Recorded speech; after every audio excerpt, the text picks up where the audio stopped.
comenzamos. Entonces, Génesis 12 al 16 es la introducción de Abraham y es el llamamiento de Abraham.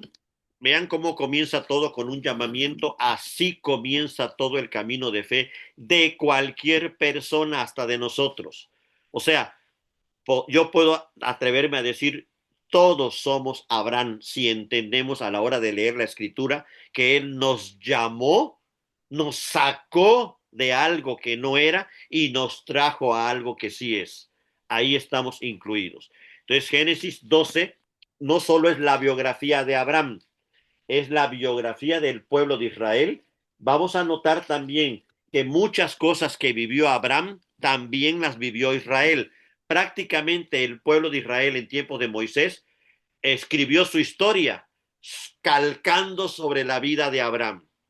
Prácticamente vamos a ver los mismos elementos, nada más que en Abraham es con él y su familia, en Moisés es con él y todo el pueblo. Y vamos a poder notar que también de alguna manera se repite lo que hizo Jesús con nosotros en la redención y lo que hace Dios con cada uno de nosotros en nuestra salvación.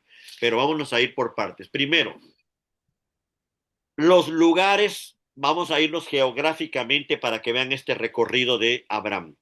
Salió de Ur de los Caldeos. Él vivía originalmente ahí y su padre es Taré, así nos lo revela Génesis 11, ya lo habíamos leído, y ahí no hay ningún altar que él haya construido. Este cuadro que está aquí hace una relación entre los lugares en los que estuvo y se detuvo y si hizo o no altar ahí y por qué sí o por qué no. Abraham es llamado en Ur de los Caldeos a que salga de su tierra y su parentela y venga a una tierra que Dios le va a mostrar. Sin más explicación, él escucha la voz de Dios y obedece sin saber a dónde va, ni siquiera se pone a ver lo que está dejando. Es ir hacia otra cosa diferente a donde estaba. Y entonces, digamos que es justamente la región de Ur de los Caldeos, es Mesopotamia, lo que es Babel, lo que va a ser luego Babilonia, toda esta región que ya hemos hablado, en donde sucedieron todas estas cosas, de ahí Dios lo sacó. Es decir, si Dios no llamaba a Abraham, Abraham hubiera terminado igual que cualquiera de ellos. Es por la gracia de Dios que Dios lo llama y Abraham escucha y obedece y sale de ahí. De ahí se fue a una región de Harán que es al norte de Canaán. Todavía no es la tierra que Dios le dijo, pero llegan ahí, que es, digamos, la parte como de Siria, de Damasco, por allá del norte. Ahí se establecen, ahí se queda su padre y él deja a su padre y se viene a la tierra que Dios le dijo. Ahorita vamos a ver en un pequeño mapa cómo estuvo este recorrido. Entonces, en Harán, Dios vuelve a llamar a Abraham para que salga de su parentela y se vaya hacia Canaán. Es decir, no vino directamente desde Ur hasta Canaán, se vino por todo el río Éufrates, llegó a Aram y del norte bajó hacia Canaán.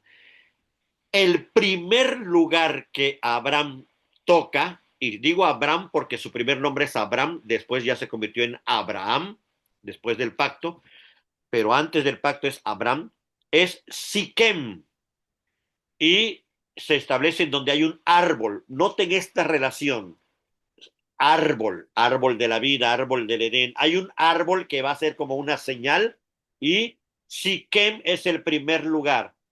Siquem es el mismo lugar a donde llegó por primera vez Jacob.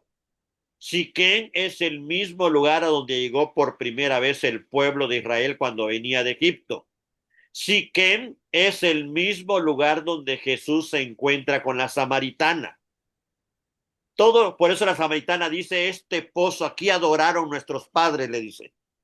Y Jesús le dice, va a haber un día en que ni aquí ni allá adorarán, sino en espíritu y en verdad. Entonces, Siquem, no lo pierdan de vista en toda la Biblia, es el primer lugar que toca a Abraham en Canaán, en una tierra donde él era extranjero, solamente llegó y donde estaba un árbol, una encina, ahí hace su primer altar.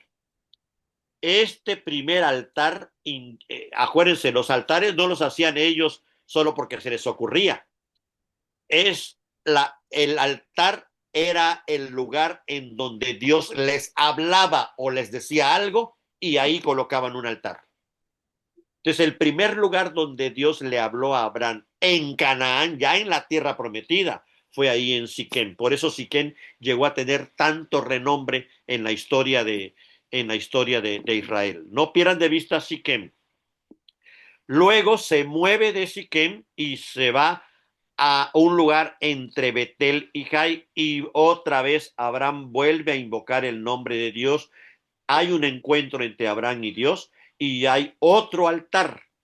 Ese mismo lugar es cuando Jacob, cuando va huyendo, ve una escalera de ángeles que suben y bajan. Entonces, la Biblia no nos pone los lugares nada más para que nos llene de datos, sino para que vayamos viendo la importancia que tiene en ese tiempo, la importancia la tenía el lugar o el árbol o el altar en donde Dios ya se había manifestado a un patriarca y podía volver a hacerlo a los descendientes. Entonces los lugares significaban muchísimo en esa época. Entonces, por eso tenemos que tenerlos muy en cuenta. Ya tenemos dos entonces, dos altares, uno en Siquem y uno entre Betel y Jai. Luego Abraham se mueve hacia el Negev y empieza a salirse de la tierra prometida. Continúa su viaje hacia el sur y se va a Egipto. ¿Qué sucede en Egipto? ¿Por qué descendió a Egipto Abraham? Por hambre. Exactamente la misma razón por la que Jacob y sus hijos descienden a Egipto, por hambre, buscando el apoyo, ¿se acuerdan de José? Ya llegaremos a eso, solamente lo estoy apuntando para que ustedes vayan notando esta relación entre Abraham y su recorrido y el pueblo de Israel y su recorrido. ¿Qué sucede en Egipto? El faraón toma a Sarai y la quiere para esposa. ¿Qué sucede con el pueblo de Israel? El faraón, uno que no conocía a José, toma al pueblo y lo agarra de su esclavo. Muy parecida a la relación. ¿De qué manera es liberada Sarai de Faraón cuando le caen unas plagas a Faraón? Y es que Faraón se da cuenta que no es su hermana, sino es su esposa. Habla con Abraham y Abraham ora y se le quitan las plagas. Se acuerda que también con plagas Dios sacó al pueblo de Egipto. Y cuando Abraham salió de Egipto, el faraón lo llenó de riquezas. La misma situación que pasó con Israel cuando salen de Egipto. Entonces, la Biblia no está, los datos bíblicos no están nada más para rellenar el cuento o rellenar la narrativa. Están ahí por una razón teológica. Hay algo que hay un patrón que Dios nos quiere mostrar de cómo actúa con nosotros a pesar de que nosotros no seamos fieles. Aquí todo esto sucedió cuando Abraham, por hambre, se va a la tierra de Egipto. Entonces ya vimos, ni en Negev ni en Egipto hay altar. ¿Por qué? Porque no hubo ningún encuentro con Dios ahí. Dios se manifestó, pero no hubo un encuentro, una adoración. Abraham andaba mal. Cada que Abraham sale de Canaán, la palabra que usa la Biblia es descendió, como dar a entender que su nivel moral o su nivel espiritual iba hacia abajo. Y cada que Abraham regresaba a Canaán, dicen, subió, y da a entender esta situación espiritual de un Abraham más obediente. Entonces no vemos a un Abraham perfecto, pero sí vemos a un Dios fiel a su pacto. Eso va a ser lo importante aquí. Luego regresa a Abraham al Negev, donde había estado, y de ahí regresa a Betel, al segundo lugar donde hizo altar, y vuelve a hacer ahí un sacrificio en el mismo altar que ya había establecido. Es por esto que Betel, también como Siquén, van a ser lugares importantísimos a lo largo de la historia del pueblo. Luego, ahí se está un tiempo Abraham y se da la separación con Lot. Abraham está bien con Dios en ese momento y deja a Lot que elija. Él no se preocupa por la tierra. Él confía en la promesa de Dios, aunque le tocó la tierra no más fértil. Sin embargo, ahí vemos su calidad espiritual estaba alta. Él deja que Lot elija y él se va a ir al lado contrario y se mueve hacia Hebrón, a otro encinar. Y ahí es cuando Dios le promete toda la tierra. Abraham se establece y hace otro altar. Es el tercer altar que hace Abraham, donde confirma esa promesa que Dios le dio de que toda esa tierra Dios se la daría. Ve al norte, ve al sur, ve al oeste, ve a este. Toda esta tierra te daré y a tu descendencia, le dice. Y también le dice, en ti serán benditas todas las naciones. Chequen la frase, todas las naciones de la tierra. Ahí están incluidos todos los gentiles. Revisar a detalle la vida de Abraham nos hace ver que lo que Jesús hizo cuando abrió para todo el mundo la salvación era algo prometido por Dios desde antes, no era algo novedoso. El problema es que los judíos lo vieron como novedad porque estaban malentendiendo todas las promesas hechas a Abraham y toda la revelación dada a Moisés. Entonces, por eso es que revisando bien la vida de Abraham, cuando Dios le dice, en ti serán benditas todas las, en tu simiente, hablando de Jesús, serán benditas todas las naciones de la tierra. Uno como creyente que ya leyó el Nuevo Testamento lee esto y sabemos a qué se refiere su cumplimiento. Después de ahí, Abraham se mueve para rescatar a Lot, porque a Lot lo secuestran, se lo llevan, y ahí tiene su encuentro con Melquisedec. Algo interesantísimo de la narración. Abraham no necesita hacer ningún altar, porque quien se encuentra con él, todo indica el texto que es superior a Abraham, ya que Abraham le da los diezmos de todo. Y la única manera en que alguien le dé los diezmos a otro es que a quien se le da el diezmo sea superior. Pero nos dan un dato novedoso. Melquisedec, que es el único momento que la Biblia lo menciona en toda el Pentateuco, es rey y sacerdote, cosa que ni Abraham era. Abraham era un patriarca de un clan, de una familia. Aquí hay un rey y sacerdote al mismo tiempo. Esto significa que este personaje viene a ser podemos decir la sombra, pero quiero decir de otra manera, el tipo de lo que Cristo sería, porque en Cristo se van a unir estos dos oficios de rey y de sacerdote. Pero algo más interesante, es rey de Salem. Salem es ese lugar antiguo que después se convirtió en Jerusalén. De hecho, la palabra Jerú en hebreo significa ciudad, solamente quiere decir Jerusalén, ciudad de Salem o ciudad de paz.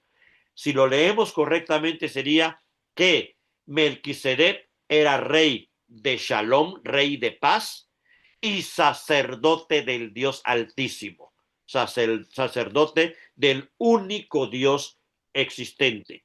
Abraham lo reconoce como tal, le da los diezmos y Melquisedec se acerca a Abraham con pan y vino. Un creyente al leer esto no puede menos que impulsarse al Nuevo Testamento a ese momento de la última cena, del pan y el vino. Pero alguien que no ha leído el Nuevo Testamento no logra entender todo esto, a qué se refiere ni a qué apunta.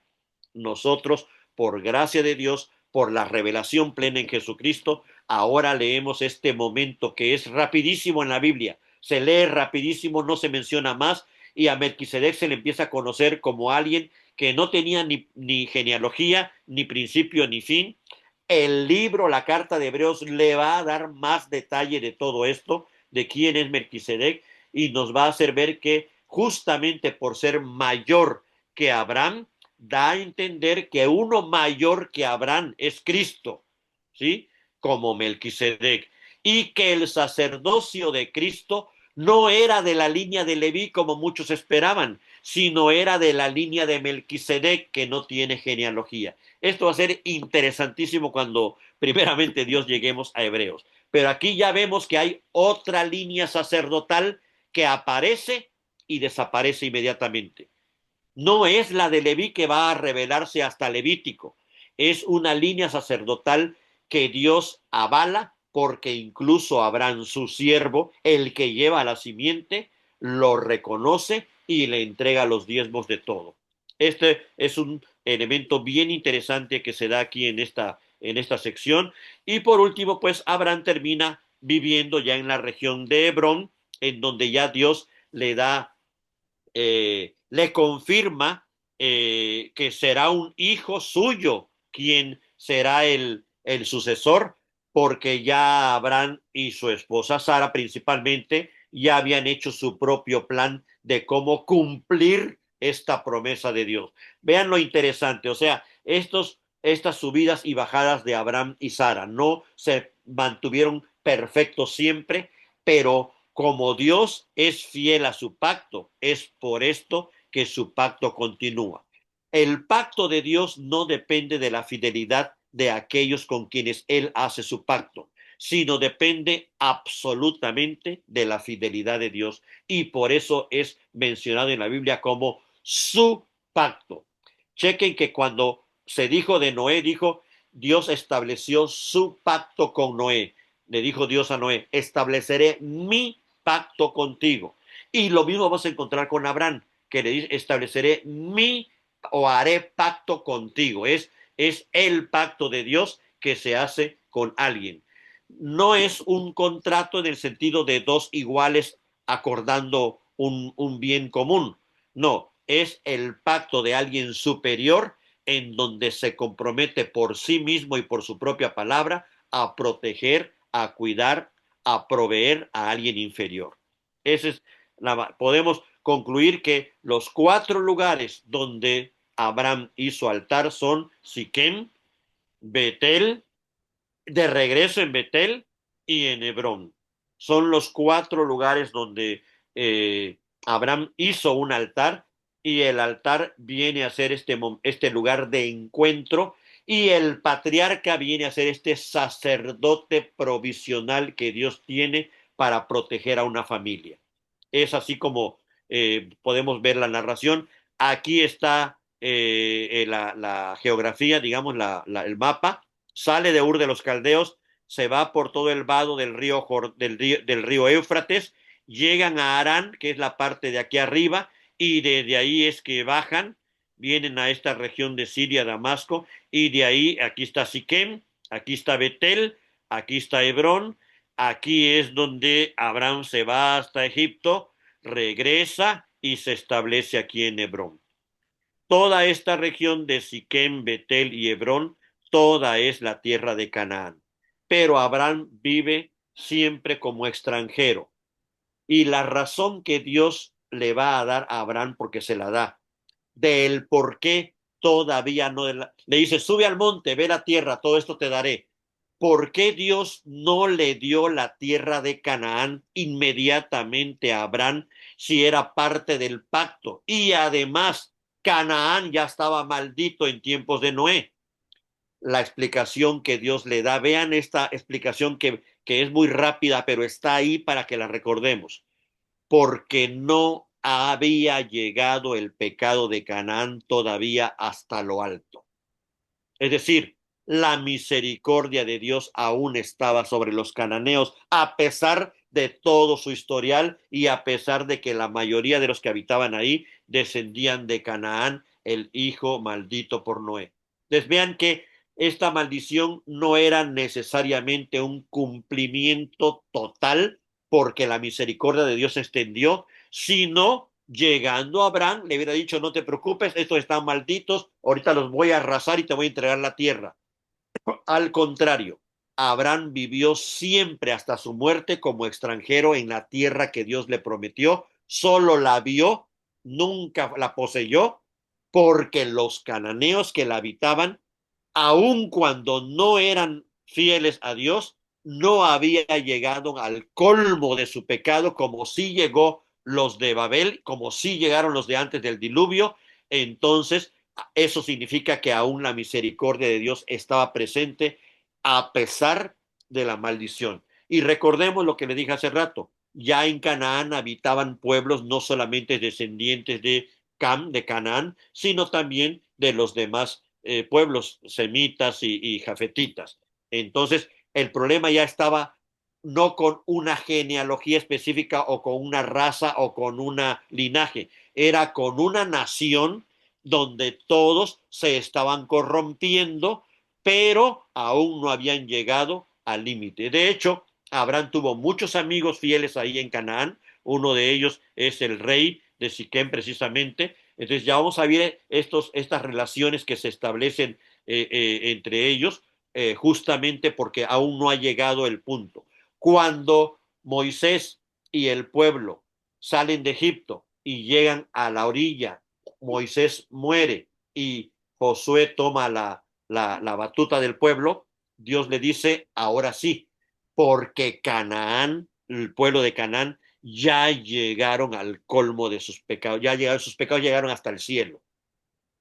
Pero aún así encontramos ese punto clave en la historia que es Raab, la ramera, la cual no solo, les vuelvo a repetir y lo quiero insistir porque para mí recordarlo y reafirmarlo es parte de la emoción de encontrar la misericordia de Dios en la Biblia, es no solamente no aplicó para ella ninguna maldición, aunque era cananea, sino vino a formar parte de la genealogía de Jesucristo.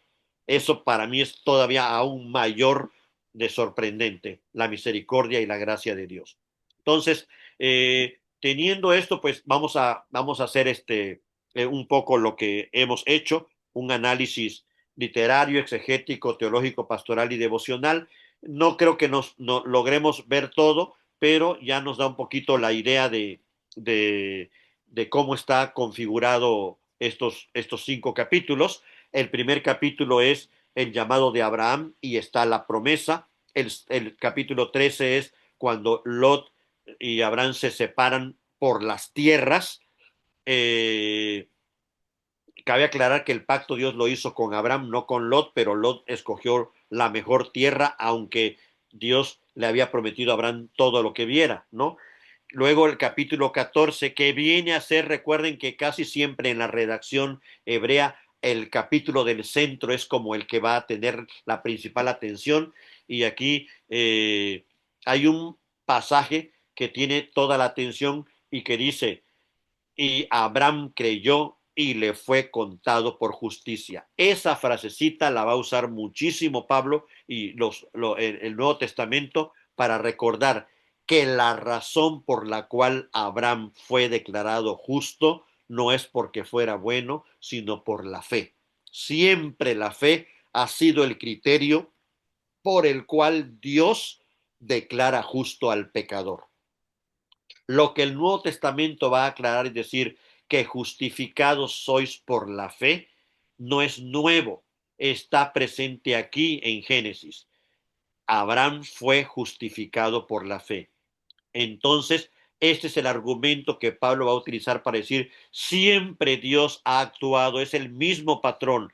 La fe es lo único que justifica. El justo por la fe vivirá. Lo único que puede lograr que tú seas declarado justo ante la ley de Dios, aunque seas pecador en la realidad, es la fe.